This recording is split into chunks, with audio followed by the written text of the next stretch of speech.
Today, I'm going to talk to you about the developments in German prostitution policy from 2002 to today. There should be credit, before I start this presentation, to Dr. Rahel Guger, whose dissertation on this subject informed a lot of the content here today. This is a person with a proper degree in law. So let me introduce you to our situation. So about 20 years ago, this was the situation that we were in. We had about 200,000 to 400,000 persons in prostitution, 93% of them female. And this is why from now on I'm mostly going to say women, not people, an acknowledgement of those pretty considerable 93%. But absolutely there are men and there are trans persons. But still it is a gendered phenomenon, there's no denying it, because the overwhelming majority of men who pay, well, they're men. An estimated 1,200,000 sex buyers per day in Germany. It's a pretty considerable market with a turnover of 14.5 billion a year. A lot of money to be made. Whenever there's a lot of money to be made, it really helps to not look at individual cases, but look at bigger dynamics, look at power structures, and that's what we're going to do. Because most of those 14.5 billion go into the pockets of the owners of brothels and escort agencies, etc., advertising sites and such.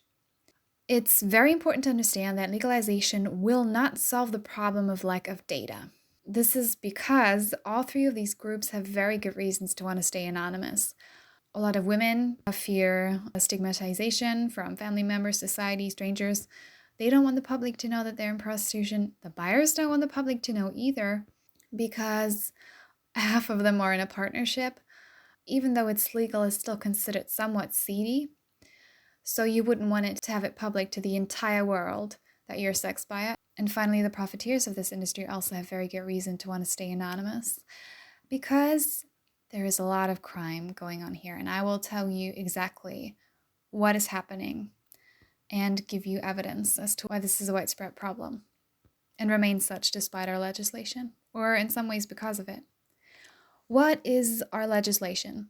So Germany has a very, very long history of legal prostitution. Actually, the last time that we had a super widespread, very systematized brothel system, well, we had it for a long time, but it was particularly so under the Nazis, which is important to know.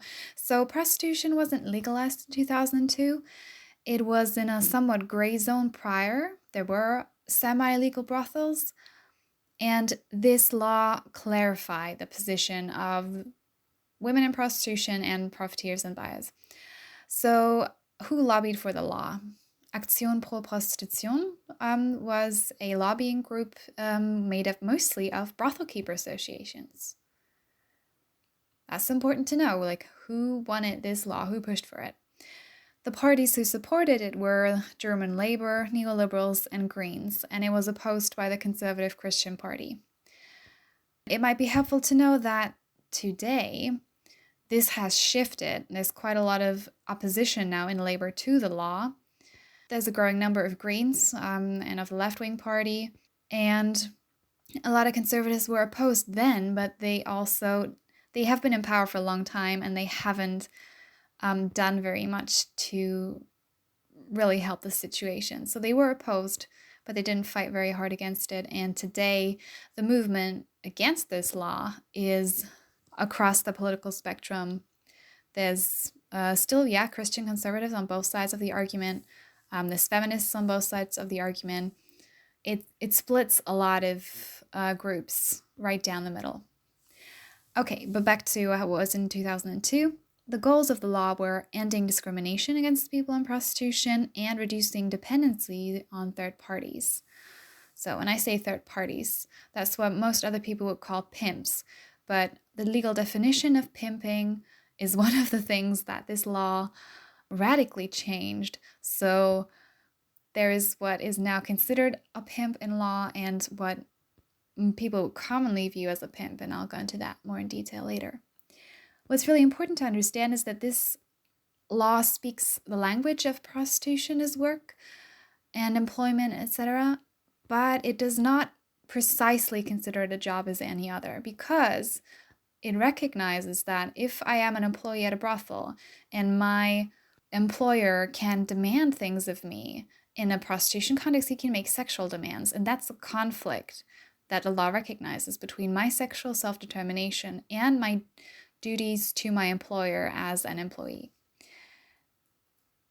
Also important, this law has a very strong premise, a very contested one. It says, most women freely choose prostitution and control their situation and conditions.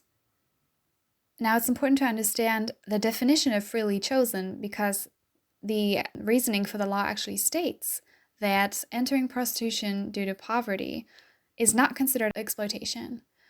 This means if you're homeless, you're not considered exploited for being in prostitution. If you're on drugs, you're not considered to be exploited. If you're an economic refugee from Romania or Bulgaria, you're not considered exploited. You're considered an adult making a free choice. Even not having legal residence status in Germany is not considered to be evidence of human trafficking. Instead, this law says prostitution is an individual life choice, and the state does not interfere in people's private lifestyle choices. Okay, moving on. What was the good things in there? There were more rights for people in prostitution. They can now sue buyers and brothel keepers if they're not paid, which they couldn't previously. They can also enter legal employment contracts and use these to access welfare. Sounds pretty good, right? But now what's highly problematic about this? This law legalized organizing prostitution. It legalized, again, what a lot of people would consider pimping. So running a prostitution establishment, a brothel, or an escort agency is now explicitly permitted. So you have to get a permit, but it's easy. It's like a one-page document. It's harder to open a food stand and sell food than it is to open a brothel. And yeah. Brothel keepers may decide the locations where women have to offer sexual access, times when they should, and they may also prescribe prices. This is supposed to be, again, in women's interests because they shouldn't be fighting amongst each other, trying to who can offer the lower price and go lower and lower. What's also legal is demanding that women show up to work naked. So prostitution is the only job in Germany where it's not considered sexual harassment if your boss says, take off your clothes and keep them off, because in this establishment, all the women are naked and the buyers are in bathrobes. The key here is a lot of these actions were previously considered pimping and exploitation, and now they no longer are. So what is the new definition of pimping? Now, the woman who wants to take a man to court for exploiting her as a pimp has to prove that he demanded of her very specific sexual acts with specific men that she couldn't turn down, that she truly had no chance of leaving that situation. This regulation was so slim and so tenuous that a number of later judicial decisions said that, okay, we're actually going to define pimping as taking more than 50% of someone's earnings, which remains incredibly widespread, even according to pro-prostitution agencies' statistics. So what this actually did was it created an incredibly deregulated market and a very, very, very high standard for proving exploitation in court, and it essentially relied on individual women to come forward to achieve this. Now, there's so many things to consider. I already outlined some of the problems with this law, primarily the redefinition of pimping, but let's actually take a brief look and see the normative effects of this law. So what increased were business trips. That also includes a lot of sex tourism, so men coming from outside to brothels in Germany, graduation parties, bachelor parties. Tiny detour on this subject.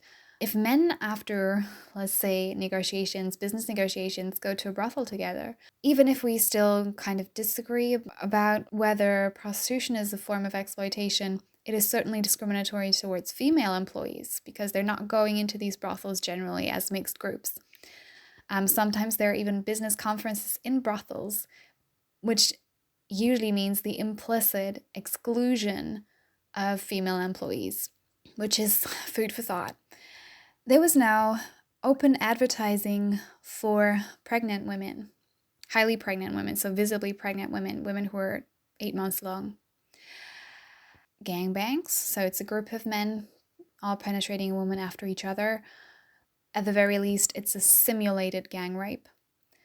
And they were all-inclusive offers, so he pays one fee and he gets to do whatever he likes.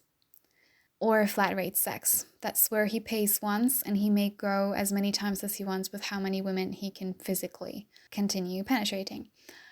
And this got a lot of negative media attention because these flat rate sex offers led to men queuing outside of brothels and women collapsing from exhaustion, starting to cry, and yeah, it was so bad the media couldn't look the other way.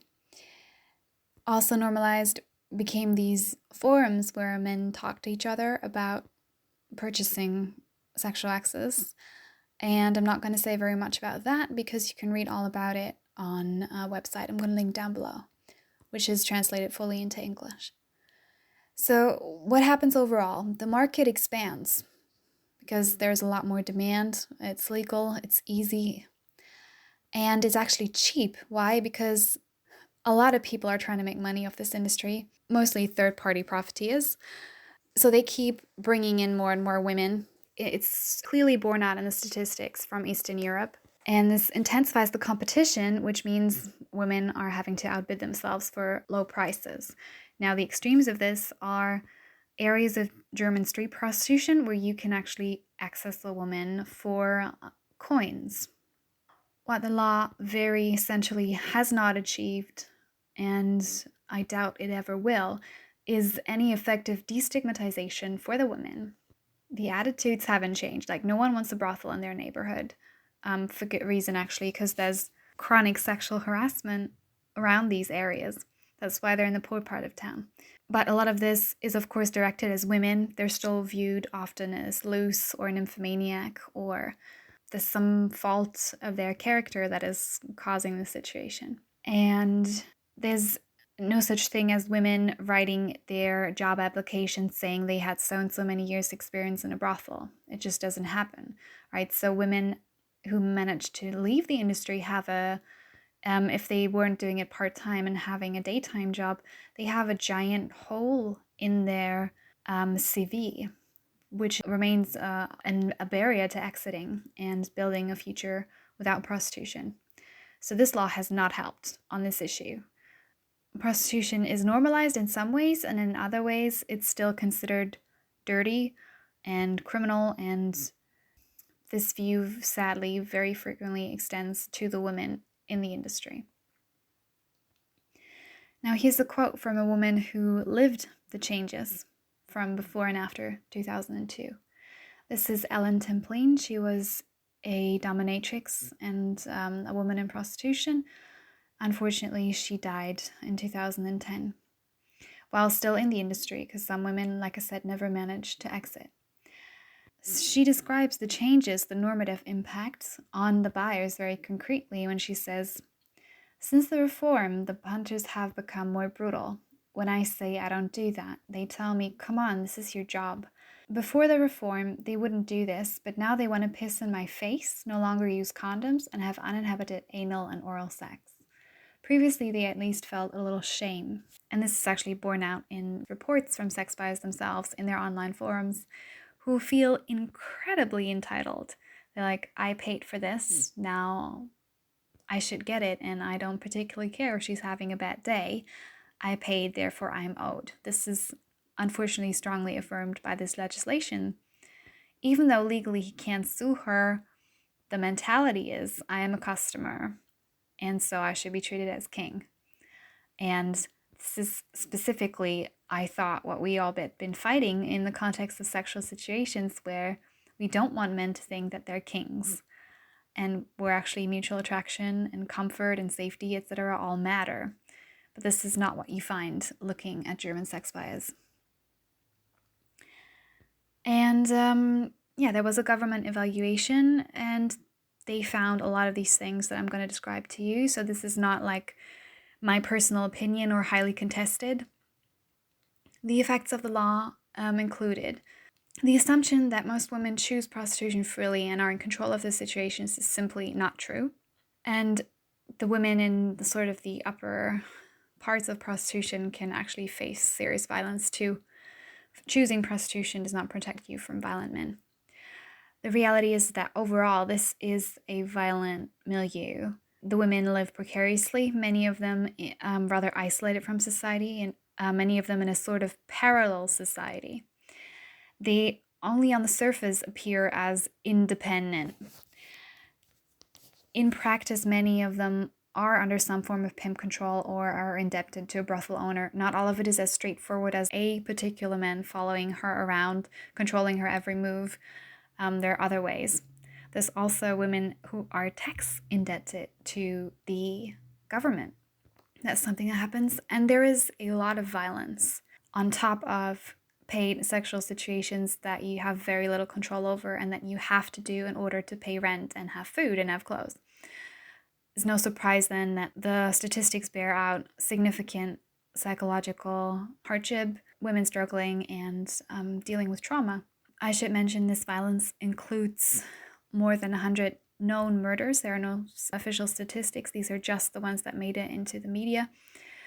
And about 60% of them committed by sex buyers and in a prostitution context. So, for example, a price negotiation gone wrong, where the sex buyer becomes so outraged he starts strangling the woman or stabbing her. What remains really hard is exiting the industry. This is, again, confirmed by the government, not contested. Women being asked themselves, they speak of very little improvement in their day-to-day lives. Another hope was that legalizing prostitution as legal employment would gain women access to the welfare system. Less than 5% have an employment contract, which is supposed to gain them access. Now, what some women will do, what German women have been doing for decades and decades prior to this law, is signing up as self-employed, as entertainers, as masseuses, etc., and gaining access to social welfare this way. So it wasn't even per se that they couldn't access it previously. And as you can see, very few of them choose to change that registry from entertainer or masseuse to prostitute. You don't want to have a record somewhere that this is how you make money. This is how deep the shame still runs. So there was very little increase in women accessing social welfare, and there is still a huge problem, especially of migrant women and economic refugees, accessing even healthcare. So there are women in legal prostitution right now who do not have unemployment benefits, do not have maternal benefits, do not have health benefits. The assumption that the law would help decrease exploitation by third parties also did not hold up. Actually, the opposite was the case. There are barely any convictions of buyers and profiteers for exploitation or non-payment. There are no sex workers' unions suing brothel owners. It just hasn't happened. The vast majority of women operate alone or maybe in pairs and are not part of any bigger political process, and they're not in a position to easily join one with the reality, their everyday reality as previously described. So there are no unions. Only since 2018 is there a network that is exclusively women in and out of prostitution. Other lobbying and pressure groups, almost inevitably, many of them very openly involve brothel owners and third-party profiteers, or just other interest groups. And I'll put a link down below for this association, founded only 2 years ago, called Netzwerk Ella, and they oppose this law.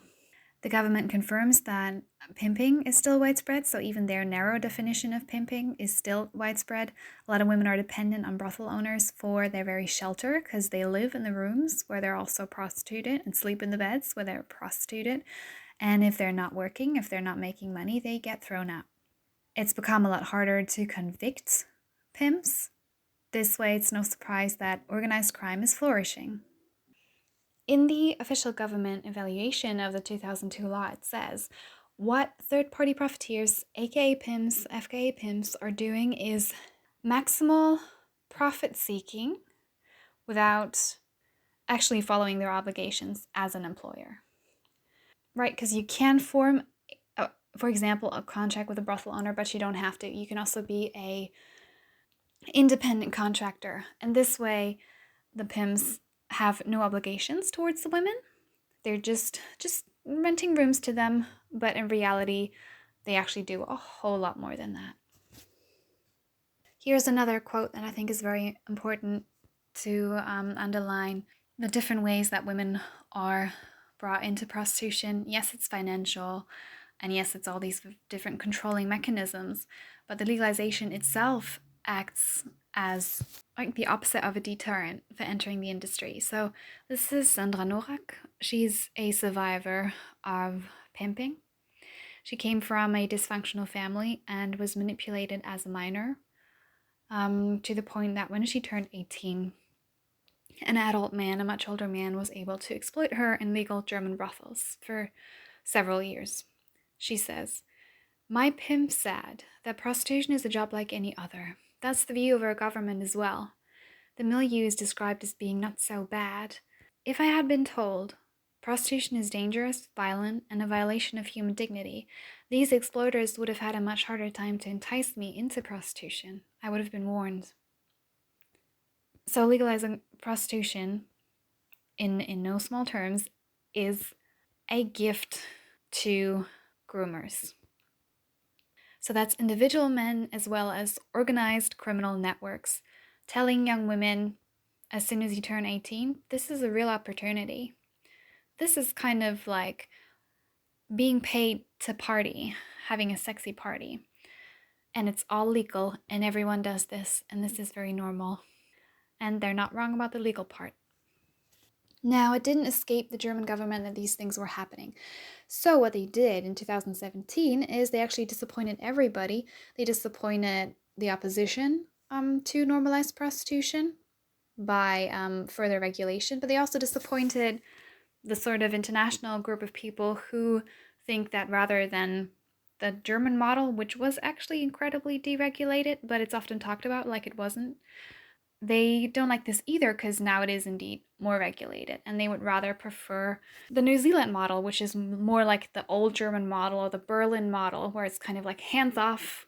When the government interferes, it just causes harm. Better to let the trade run itself, and this will help women become independent entrepreneurs, and this will be the safest way. Now, this didn't work out in Germany, but by continued claiming that these laws were very, very different, which they were not, at least in parts of Germany. The way it was implemented, it was not. You can keep going with that narrative.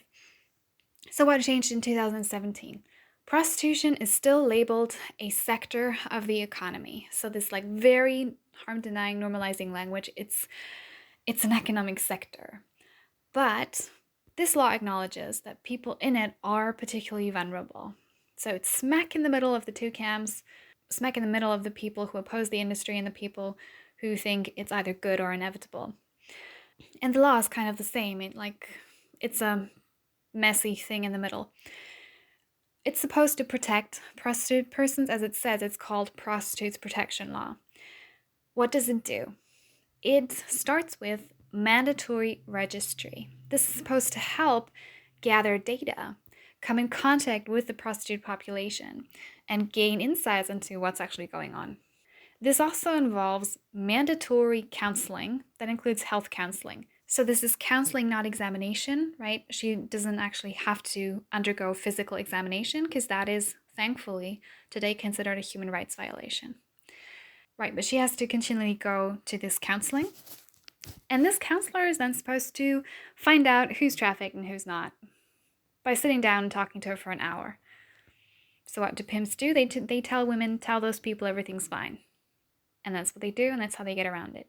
But anyway, there have been a few persons identified. It wasn't a complete waste of time. But what's problematic here, and has been criticized by both sides of the debate, this mandatory registry means mandatory identification, means women are carrying around this piece of plastic that says, I'm a prostitute, which is a risk to their privacy, right? Because they don't want their social circles finding out about this, or many wouldn't. And this is a danger of exposing them. What else is supposed to protect them? Now, this law isn't very clear if this is just, it wasn't clear to me if they just illegalized advertising or if they outlawed the practices. Seems to me a little bit vague. You're no longer allowed to do these things that created particularly bad press, right? Like the flat rate offers, the gangbangs, and pregnant women. Because these are the things that sort of create a pretty immediate disgust reaction in people.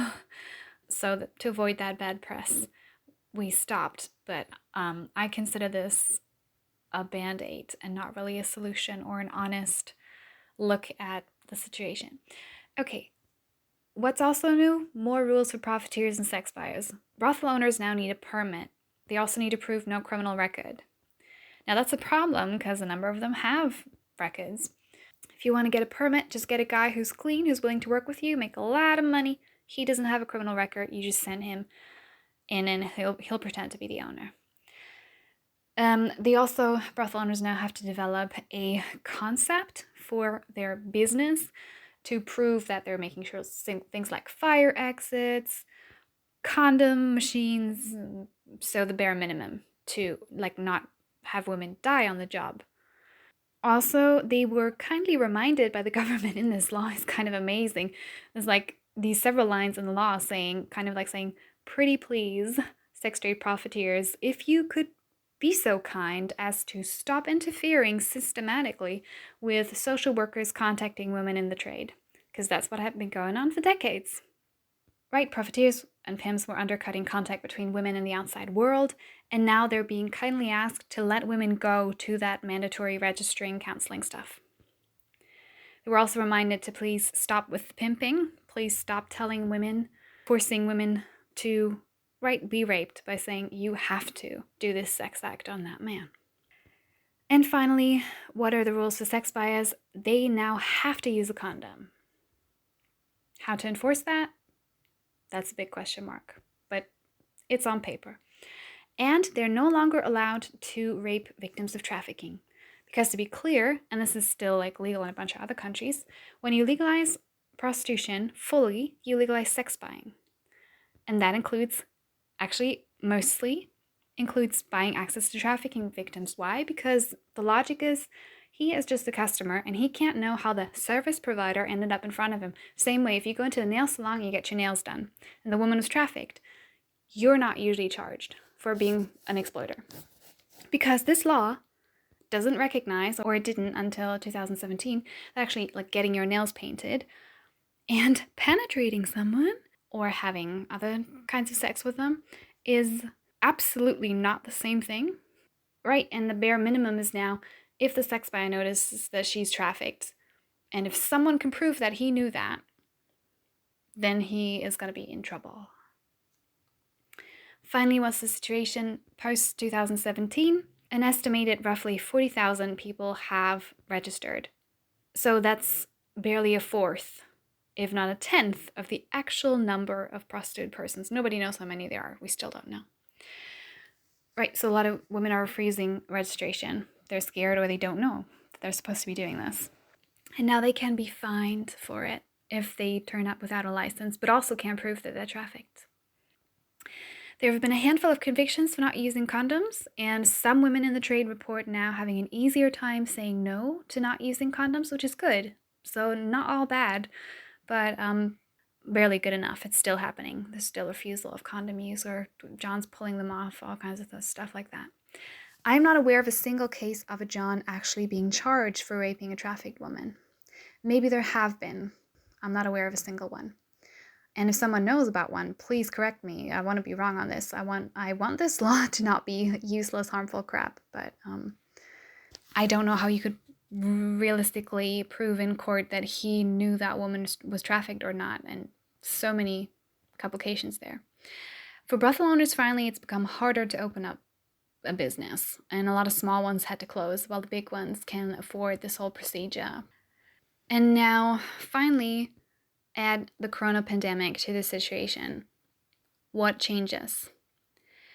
Now, what's happened is that since brothels were among the businesses closed down very quickly, a lot of women have gone or have been taking back to their home countries because a huge number, right, are immigrants. And everyone else who couldn't go back home but doesn't have a meaningful support system here, which is, again, a big number, they've just become homeless. Right? Because a lot of them lived in the brothels, apartment brothels or mega brothels, and they're not making money. So a lot of them are literally on the street right now, but unable to access support, right? Because no employment contract. Some of them registered as independent contractors can access some support, but a huge number are simply abandoned. And because we kept saying, this is work, women are in control, women are doing fine, we don't have a countrywide support system that's really meaningful and can act in a crisis like right now. And worse than that, during Corona, a woman who is now in prostitution and still trying to make money via prostitution is an illegal worker, which means that now she's criminalized.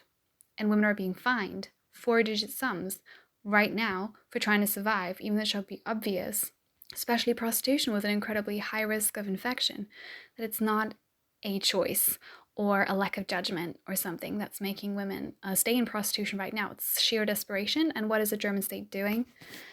It's doing reverse stings on them and punishing women, which is crazy.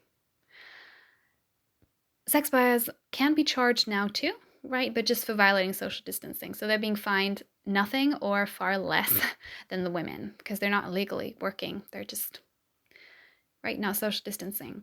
The numbers have decreased very suddenly, very strongly, right? And like we mentioned, there is no support network for the women to go to. So the men who are still there are excited because the women are especially vulnerable right now. You can get lower prices, you can get more extreme acts, and chances of being caught are slim. Finally, brothel owners are fighting to keep brothels open because some of them are going under, some of them are going bankrupt. But they can actually apply for support by the government, and some of them have decided to just kind of retire on their big bank, while the women don't have that option usually.